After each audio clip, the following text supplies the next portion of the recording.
Hi, this is Marie. I'm one of your marker pop colorists. I have a mini tutorial for you today. And now we're going to be stamping this image on Express It blending card.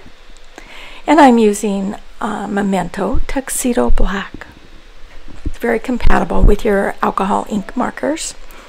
And I have this adorable image by Avery, or Avery Elle. And it's such a cute little snowman, and with it comes sentiments and snowflakes, and it's just going to be a very quick and easy card to create. So I'm going to be coloring the white part of my little snowman, and I'm using a warm gray, a W1.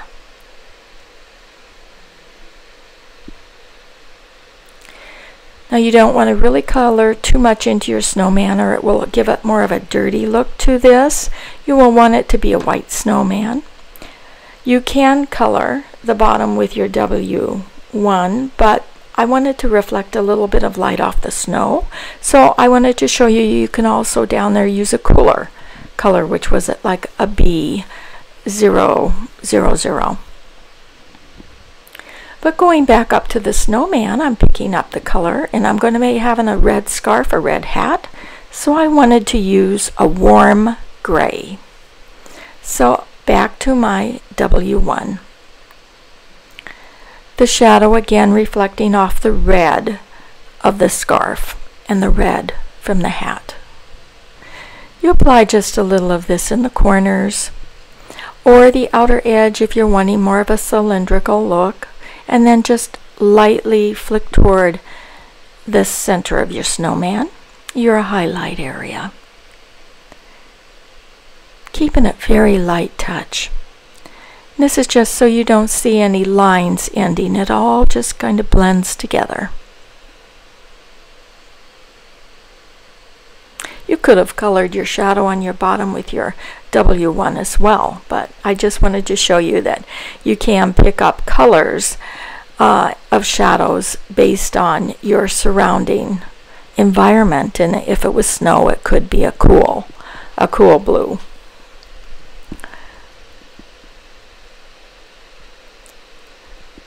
And again, I'm back to my W1 because I'm pulling that shadow off of the scarf and the hat.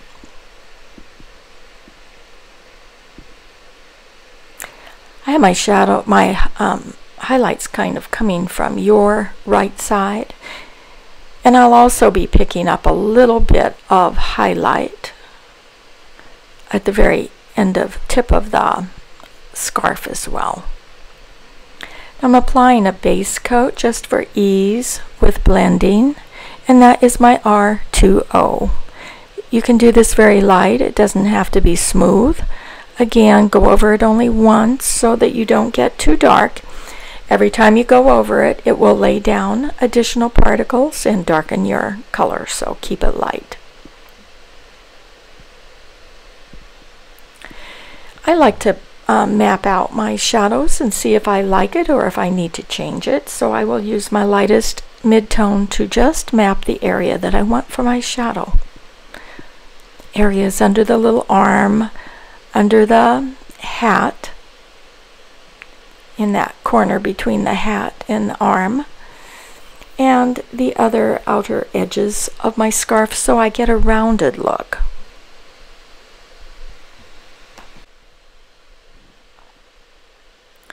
Now I'm just flicking in with my next tone, my mid-tone, my R24. It's my darker mid-tone.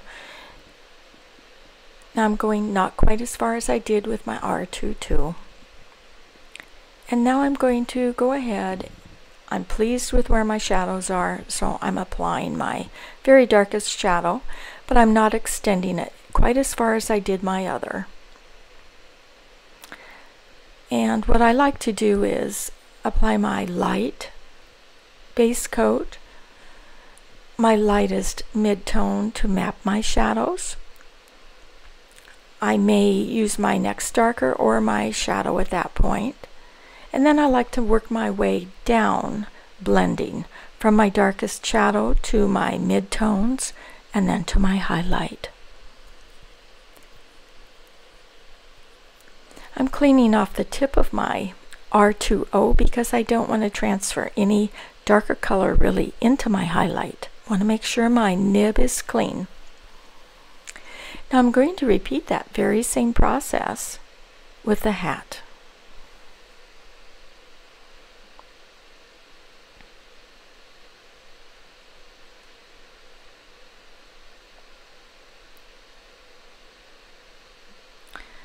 Blending and flicking out, just like we did with the scarf.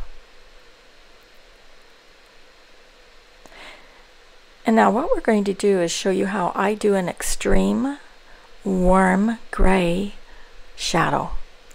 I like to keep the last digit the same, but I don't have a W7. That will be on my next order, but a W6 will work just as well. But normally you'll want to keep that last digit the same for this technique.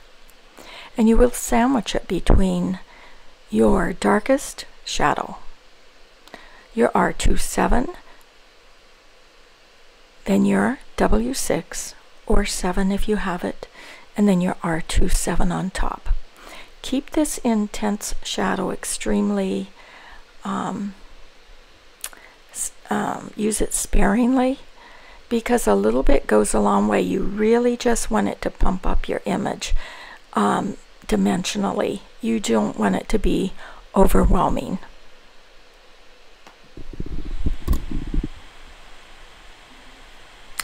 So now we're just going to be flicking out one more time, going over that very intense shadow area. Then blending out with my other colors.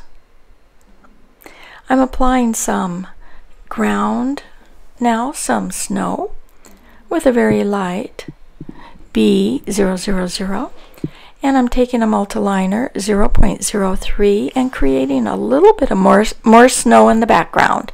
I want to have something that appears more distant, and then I flick to allow my mounds of snow to appear. I'm going to enhance my shadows with a B21 with a little bit more gray in that. It's a little more gray in a B21 than there would be in my B, 000. I'm going up that scale and I'm adding gray tones. Now we'll put a little nose on there. Then we're going to shadow that a little, and then we're going to color the little arms using some browns, and we'll do coloring wood on a later video, but for this I'm just adding some brown, some E30 and some E39, flicking it out. There will not be a lot of room for that. And we're just applying our little background right now. The important thing about adding a little snowy background is that you need to make sure that your background is bumping right up against your image, that you do not have white space in between the background and the image. Then I'm taking a colorless blender and just going to put it in some areas, holding it down lightly for the count of 3 seconds to allow the ink to be moved away from the blender, and it will just give a little bit more interest to the background so it isn't solid smooth. Then I'm just for fun adding some B21 dots and some clusters. I like 3s and 5s. And this is just for fun because sometimes some snowflakes coming down look a little darker than the others. They look that way when they land on the ground too. But I always like odd-numbered clusters if possible.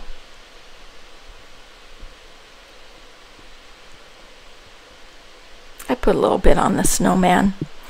Now I'm going to take my favorite ink of all, my opaque white by Copic.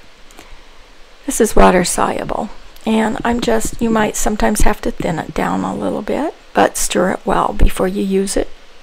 And I'm just putting some dots all over the place. Sometimes I use a pencil to do this. Sometimes I use a stylus. It has a nice tip, so I just dip it in, and it gives me some nice dimensional dots, more than a paintbrush would do.